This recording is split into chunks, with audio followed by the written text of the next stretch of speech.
আসসালামু আলাইকুম। চোখ কপালে উঠে যাবে। যদিও আওয়ামী লীগ ওই ঘটনার পরপর থেকে একই দাবি করে আসছিল যে আবু সাইদকে হত্যার বিষয়টা সঠিক নয়, যে পুলিশের গুলিতে আবু সাইদ নিহত হননি। এটা নিয়ে আপনাদের খেয়াল আছে, আওয়ামী লীগ বারবার এই কথাটা বলেছে, কারণ তাদের বক্তব্য পুলিশের গুলিতে স্পটে আবু সাইদের মৃত্যু হয়নি, ওইখান থেকে নেওয়ার পথে ভিন্নভাবে তার মৃত্যু হয়েছে। তাহলে আমরা যে দৃশ্যটা দেখলাম সেইটা আসলে কি? আর আজকে প্রায় 1 বছর পর, আবু সাইদের মৃত্যুর 1 বছর 1 মাস কাছাকাছি সময়টা, আজকে যে তথ্য রাষ্ট্র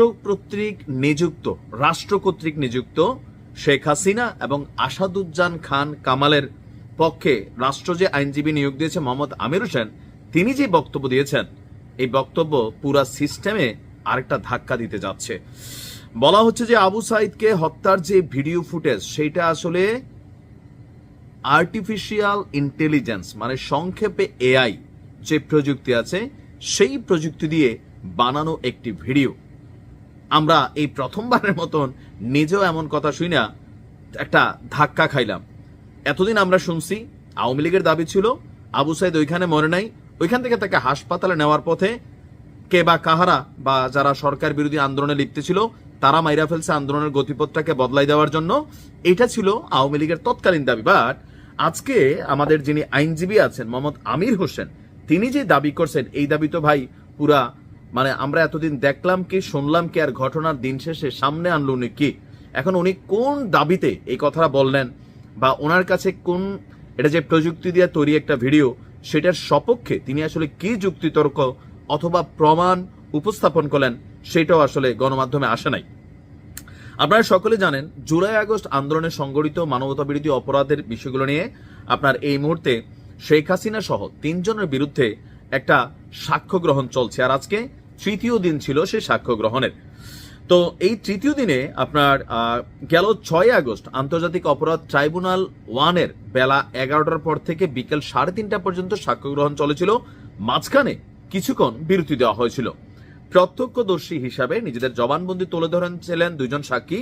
এর মধ্যে একজন বেগম রোকেয়া বিশ্ববিদ্যালয়ের শিক্ষার্থী রিনা মুর্মু, আরেকজন এনটিভির রংপুর করেসপন্ডেন্ট একেএম মইনুল হক। জবানবন্দিতে গত বছরের 16 জুলাই আবু সাইদ হত্যাকাণ্ডের আগের এবং পরের ঘটনা বর্ণনা করেন তারা।